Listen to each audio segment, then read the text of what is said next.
আসসালামু আলাইকুম। একাদশ দ্বাদশ শ্রেণীর প্রিয় শিক্ষার্থীবৃন্দ, আজকের অনলাইন ক্লাসে তোমাদের স্বাগত জানাচ্ছি। আমি মোসাম্মদ নার্গিস পারভিন, প্রভাষক, বাংলা বিভাগ, কুষ্টিয়া সিটি কলেজ, কুষ্টিয়া। শিক্ষার্থী বন্ধুরা, দূরে এবং কাছে যে যেখান থেকে আজকের ক্লাস উপভোগ করছো, তোমরা আশা করি সবাই ভালো আছো, সুস্থ আছো, নিরাপদে আছো। আমিও আল্লাহর রহমতে ভালো আছি।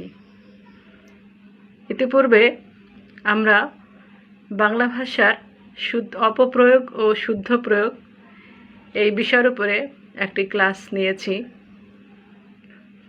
ধারাবাহিকভাবে আজকে একই অধ্যায়ের দ্বিতীয় ক্লাস আমরা উপভোগ করব।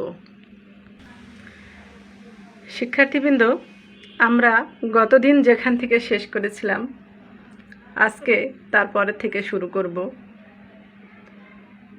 তো চলো দেখি আজকে আমরা মূল ক্লাসে ফিরে যাই।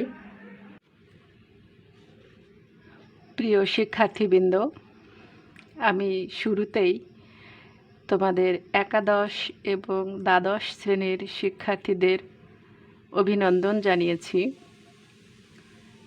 তোমরা হয়তো ভাবতে পারো যে দুই শ্রেণী একসাথে কিভাবে ক্লাস হয়। এটা অনলাইন বলেই হচ্ছে।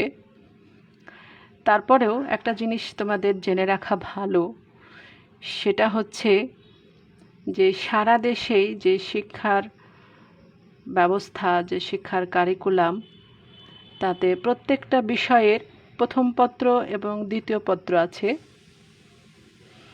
সব বিষয়েরই প্রথম পত্র এবং দ্বিতীয় পত্র সমন্বয় করে একাদশে এবং দ্বাদশে উভয় শ্রেণীতেই পড়ানো হবে।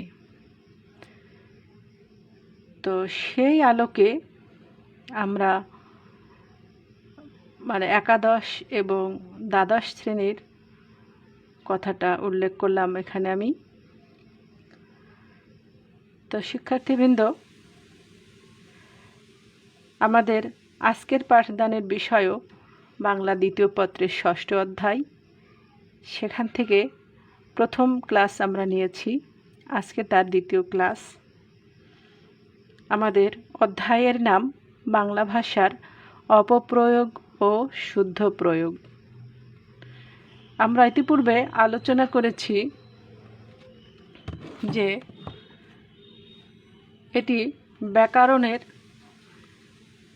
সিলেবাস যে আছে সেখানে 6 নম্বর অধ্যায় এবং বোর্ড পরীক্ষার প্রশ্নপত্রের 6 নম্বর কোশ্চিনও বটে। তো আমরা যে ইতিপূর্বে যে আলোচনাটা করেছি, সেখানে যে বাংলা ভাষায় কী ধরনের অপপ্রয়োগ হয়, যেমন উচ্চারণগতভাবে হয়, সংযুক্ত বর্ণগুলো আমরা অনেক সময় লিখতে পারি না, সেই অজ্ঞতা থেকে হয়। তর তম প্রত্যয় যোগ করছি করে সেখানে একটা অপপ্রয়োগ হচ্ছে, বানানের অশুদ্ধির কারণে হচ্ছে, সাধু চলিত মিশায়ে ফেলছি সে কারণে হচ্ছে, বহুবচনজনিত কারণে হচ্ছে, বাচ্যজনিত কারণে হচ্ছে, প্রবাদ প্রবচনের অশুদ্ধির কারণে হচ্ছে, বাগধারার সঠিক প্রয়োগ না করার কারণে হচ্ছে, আবার বিশেষণের অপপ্রয়োগের কারণে হচ্ছে। এগুলো আমরা বিস্তারিত উদাহরণ দিয়ে এর আগের ক্লাসে আলোচনা করেছি। সেই ধারাবাহিকতায় আমরা আজকে দ্বিতীয় ক্লাসটা নেব। তো দেখা যাক আজকের ক্লাসটা শেষ হতেও পারে। দেখো, পুনরুক্ত বা বাহুল্যজনিত ভুল কেমন? একই অর্থবিশিষ্ট শব্দের পুনরুক্তি বা বাহুল্য ব্যাকরণের নিয়মে অশুদ্ধ বলে গণ্য হয়, যদিও অনেক বিশিষ্ট লেখকের লেখায় এই নিয়মের শিথিল প্রয়োগ লক্ষ্য করা যায়। যেমন রবীন্দ্রনাথ তার কাব্যে অশ্রুজল শব্দটি ব্যবহার করেছেন। অশ্রু অর্থ চোখের জল, এক্ষেত্রে অশ্রুর সঙ্গে জল যোগ করলে সেটি বাহুল্য দোষের পর্যায়ে পড়ে। কিন্তু আমরা রবীন্দ্রনাথের ওই ভুলটাকে ব্যতিক্রম হিসাবে নিয়ে নিচ্ছি। আমরা বর্তমানে আর সেই ভুলটা করব না। এ ধরনের আরও কিছু উদাহরণ তোমরা একটু খেয়াল করো। দেখো, আকণ্ঠ পর্যন্ত ভোজনে স্বাস্থ্যহানি ঘটে। এই আকণ্ঠ পর্যন্ত, আসলে আকণ্ঠ মানেই কণ্ঠ পর্যন্ত, আবার এই পর্যন্ত পর্যন্ত দুবার হয়ে যায়, তাই না? তাহলে আমাদের সঠিকটা কি ছিল? যে আকণ্ঠ ভোজনে স্বাস্থ্যহানি ঘটে। আবার দেখো, অশুদ্ধ বাক্য আর একটা, বৃক্ষটি সমূল সহ উৎপাটিত হয়েছে। সমূল সহ, এই স মানে তো সাথে বা সহিত, তাহলে মূল সহ মানে মূল সাথে করেই। আবার যদি বলি সমূল সহ, তাহলে মূল সহ সহ হয়ে যায়। তাহলে এটা একটা অশুদ্ধ শব্দ আর অশুদ্ধ বাক্য হয়েছে। এটাকে শুদ্ধ বাক্য কি হবে? যে বৃক্ষটি সমূলে উৎপাটিত হয়েছে, অথবা বৃক্ষটি মূল সহ উৎপাটিত হয়েছে। পরের উদাহরণ খেয়াল করো, তার দু চোখ অশ্রু জলে ভেসে গেল। এই যে অশ্রু জল, আমরা কি বললাম? রবীন্দ্রনাথের কাব্যের যে অশ্রু জল, সেটা ব্যতিক্রম, সেটা উদাহরণ হিসেবে আনছি না। তাহলে আমরা অশ্রু জল মানে, অশ্রু মানেই চোখের জল, অশ্রু মানেই চোখের জল, তার সাথে আবার জলে যদি বলি তাহলে অর্থটা দাঁড়ায় এরকম, অশ্রু জলে জলে। তাহলে এটা যে অশুদ্ধ, এ বাহুল্যজনিত ভুল। তাহলে আমাদের শুদ্ধটা কি হবে? তার দু চোখ অশ্রুতে ভেসে গেল, কিংবা এখানে অন্যভাবে বলা যায় চোখের জলে ভেসে গেল। পরের উদাহরণ খেয়াল করো, শুধুমাত্র গায়ের জোরে কাজ হয় না। এখানে শুধু দিলেই হয়, এই মাত্র এর সাথে যোগ করার দরকার নাই। শুধু গায়ের জোরে কাজ হয় না। তো বোঝা গেল। এবার আসো লিঙ্গের ব্যাপার। লিঙ্গ সঙ্গতিজনিত ভুল কেমন? বাংলা ভাষায় কখনো কখনো স্ত্রীবাচক বিশেষণের ব্যবহার দেখা যায়।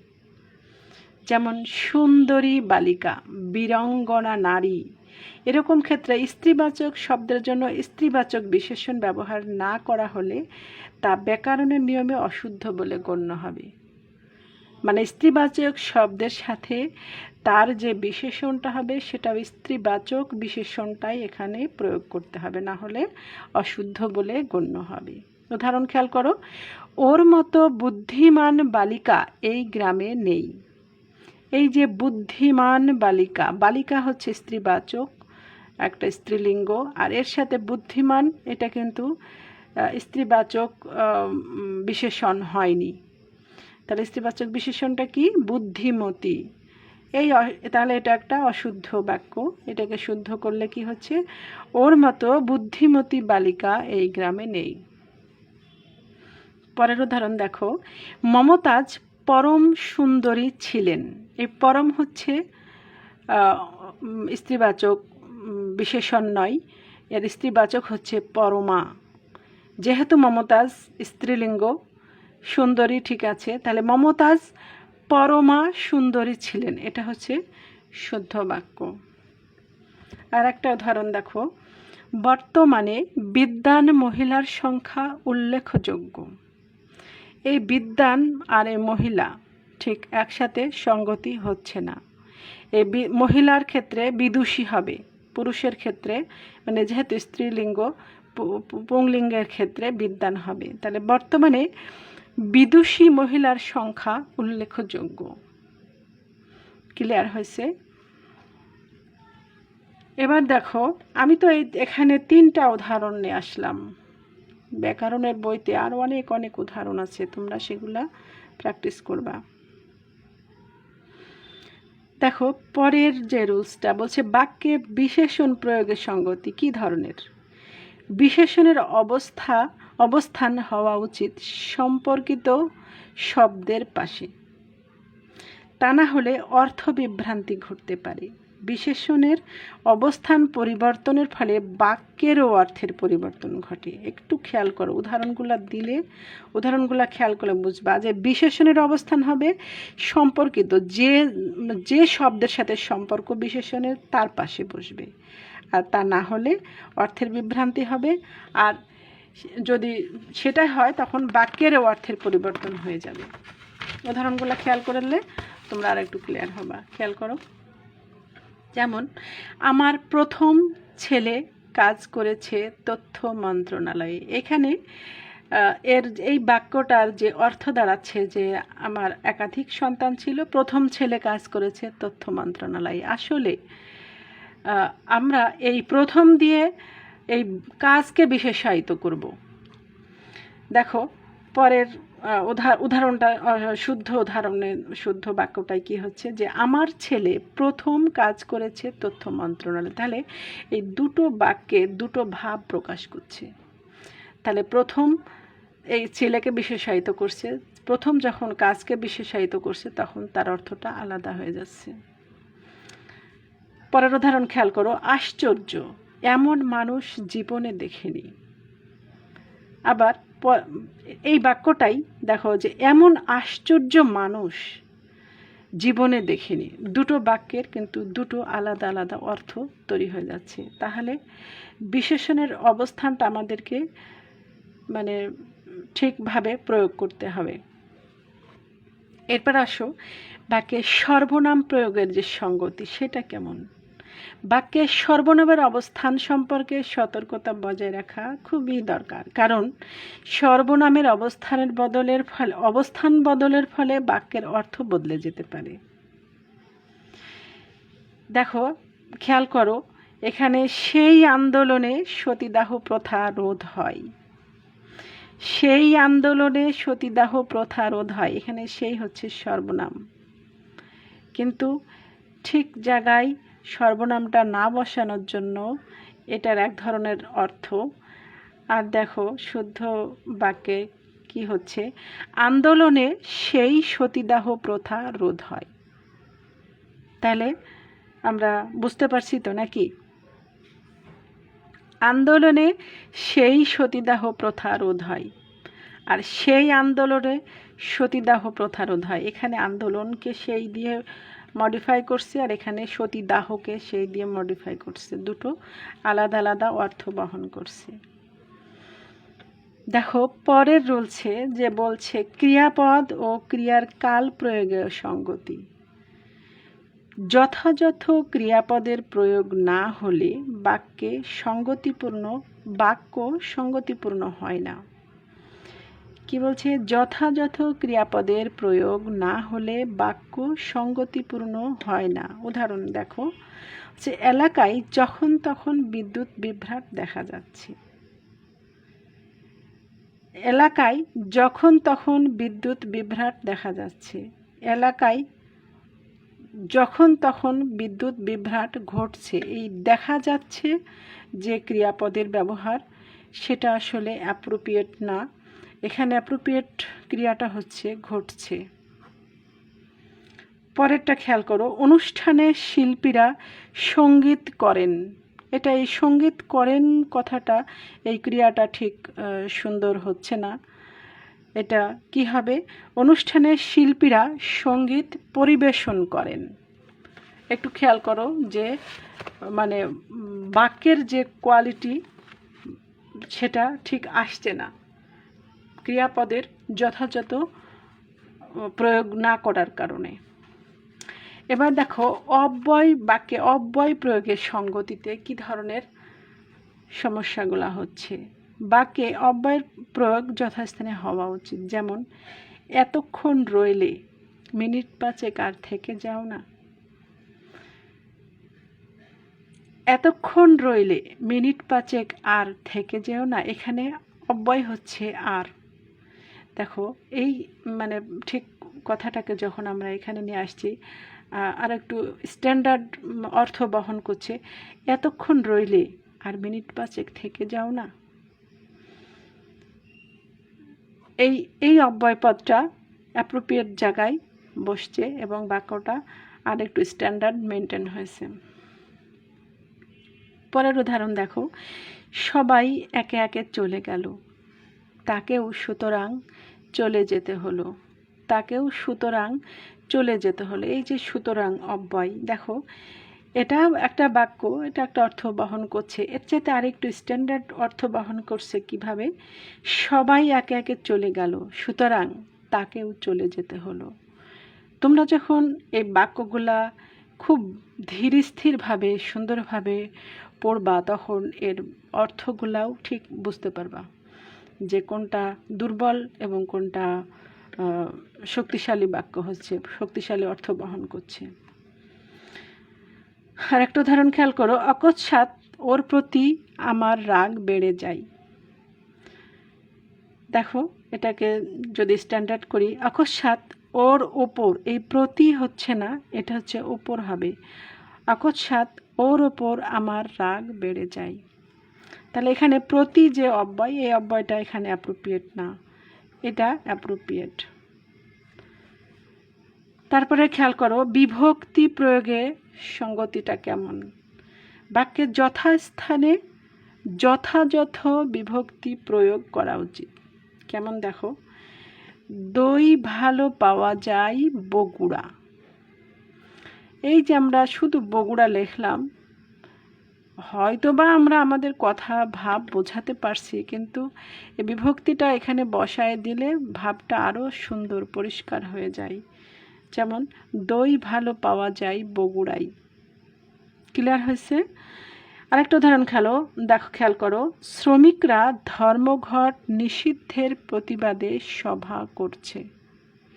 সভা করছে, শ্রমিকরা ধর্মঘট নিষিদ্ধের প্রতিবাদে সভা করছে। ঠিক মানে সুন্দর হচ্ছে না। দেখো আমরা শুদ্ধটা কেমন হয়, স্ট্রং বাক্যটা কেমন হয়, শ্রমিকরা ধর্মঘট নিষিদ্ধের প্রতিবাদে সভা করেছে। ঠিক আছে?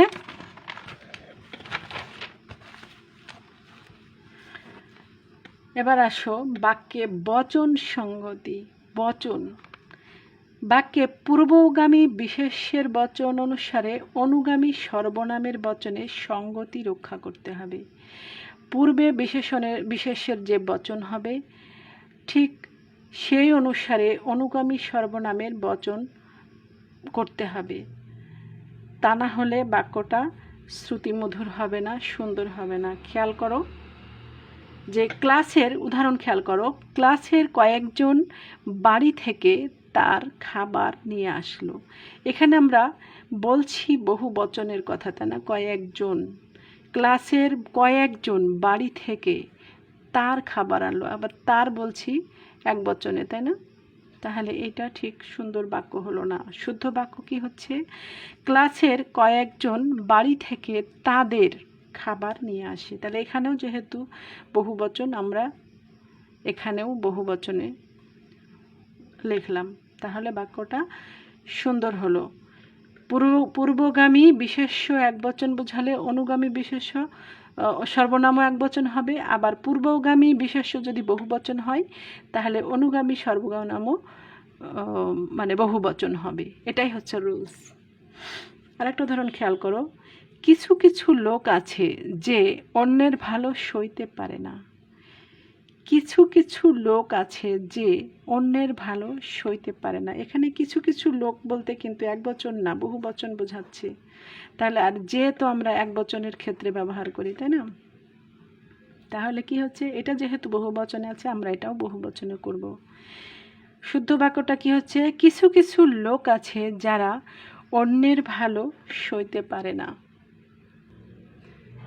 দেখো প্রিয় শিক্ষার্থীবৃন্দ, আমরা গত ক্লাসে যেমন বিভিন্ন পয়েন্টে আলোচনা করেছিলাম, আজকেও আমরা কতগুলো পয়েন্টের উপর আলোচনা করলাম। যেমন পুনরুক্ত উচ্চারণে কেমন সমস্যা হয়, অশুদ্ধি হয় সেগুলা, লিঙ্গের সঠিক প্রয়োগ না করলে কী ধরনের সমস্যা হয়, বিশেষণের সঠিক প্রয়োগ, সর্বনামের সঠিক প্রয়োগ, ক্রিয়াপদের যথাযথ ব্যবহার, অব্যয়পদের ব্যবহার, বিভক্তির ব্যবহার, বচনের সঙ্গতি, এসব যে বিভিন্ন পয়েন্টের উপরে আমরা আলোচনা করলাম। আমি আশা করি যে আমরা প্রায় 15-20টা পয়েন্টের উপরে এই বাংলা ভাষার অপপ্রয়োগ ও শুদ্ধ প্রয়োগ অধ্যায়ে যে আলোচনা করলাম, সেই আলোচনাগুলার সাথে যদি মূল বইটার সাথে তোমরা অ্যাড করে পড়াশোনা করো, তাহলে অবশ্যই তোমরা সফলকাম হবে। আসলে সত্যি কথা বলতে কি, যে বাংলা ভাষা শুদ্ধ রূপে মানে শুদ্ধ আর অশুদ্ধের মধ্যে পার্থক্য অনেকটা শিক্ষিত অশিক্ষিতের মধ্যে পার্থক্যের মতো। তো এই ভাষার ইতিহাস আমরা যদি দেখতে চেষ্টা করি, তাহলে দেখব যে বাংলা ভাষা আমাদের মাতৃভাষা, এর অধিকার প্রতিষ্ঠার জন্য বাঙালি জাতিকে বুকের তাজা রক্ত বিসর্জন দিতে হয়েছিল, যা পৃথিবীর বুকে আর কোনো জাতিকে দিতে হয় নাই, এমন নজির আর কোথাও নাই। তো সেই রক্তের বিনিময়ে অর্জিত এই বাংলা ভাষাকে আমাদের শুদ্ধভাবে লিখতে হবে, পড়তে হবে, জানতে হবে। এটাই হবে আমাদের সবসময়ের প্রতিজ্ঞা। আমরা যদি চেষ্টা করি, তাহলেই অবশ্যই ইনশাআল্লাহ আমরা শুদ্ধভাবে বাংলা ভাষা উচ্চারণ করতে পারবো, লিখতেও পারবো, পড়তেও পারবো। শিক্ষার্থী বন্ধুরা, তোমরা জানো আমরা একটু আগে যে ইতিহাসের কথা বললাম, যে 1952 সালে এদেশের দামাল ছেলেদের বুকের রক্তে অর্জিত এই আমাদের বাংলা ভাষা। তো বুকের রক্তের বিনিময়ে অর্জিত বাংলা ভাষা বৃথা যায়নি। আর একটু তথ্য তোমাদের দিই, তোমরা জানো, তারপরেও বলি যে 1952 সালের 21শে ফেব্রুয়ারি আমাদের মাতৃভাষা দিবস, শহীদ দিবস। আর বিশ্বের সমস্ত দেশের মাতৃভাষা দিবস আন্তর্জাতিকভাবে পালন করা হচ্ছে 21শে ফেব্রুয়ারি। পৃথিবীতে যত ভাষা আছে, যত জাতির যত ভাষা আছে, সবার মাতৃভাষা দিবস হচ্ছে 21শে ফেব্রুয়ারি, আন্তর্জাতিক মাতৃভাষা দিবস। তো এটা আমাদের একটা অনেক বড় অর্জন। তো আসো আমরা এই ত্যাগের বিনিময়ে অর্জিত এই ভাষার যথাযথ মূল্যায়ন করতে শিখি। এটাই হবে আমাদের আজকের প্রতিজ্ঞা। আর শিক্ষার্থীবৃন্দ, তোমরা যখন পরীক্ষার্থী, অবশ্যই কৌশলগতভাবে যদি তোমরা পড়াশোনা করো, তাহলে জানার পাশাপাশি পরীক্ষায় ভালো নম্বরও অর্জন করতে পারবা। তো আজকের ক্লাস মোটামুটি এখানেই শেষ করছি। আশা করি তোমরা ক্লাসটা থেকে উপকৃত হবে। আর আমি সবসময় একটা কথা বলি, তোমরা মূল বই থেকে কখনো পিছায়ে যাবে না। টিচাররা যেভাবে ক্লাস নিক, সে ক্লাস খুব মনোযোগের সাথে তোমরা শুনবা, খেয়াল করবা। পাশাপাশি মূল বইটা তোমরা সাথে রাখবা এবং সেখানে মেলায়ে পড়লে তোমাদের অর্জনটা, জ্ঞান অর্জনটা পূর্ণ হবে, পরিপূর্ণ হবে। তো দুটো ক্লাসের মাধ্যমে আজকে আমরা বাংলা ব্যাকরণের এই 6ষ্ঠ অধ্যায় বাংলা ভাষার অপপ্রয়োগ ও শুদ্ধ প্রয়োগের ক্লাস শেষ করছি। তোমরা যে যেখানেই থাকো ভালো থেকো, সুস্থ থেকো, নিরাপদে থেকো। আবার অন্য আর একটা অধ্যায় নিয়ে আবার তোমাদের সাথে দেখা হবে। সে পর্যন্ত ভালো থাকো। আল্লাহ হাফেজ।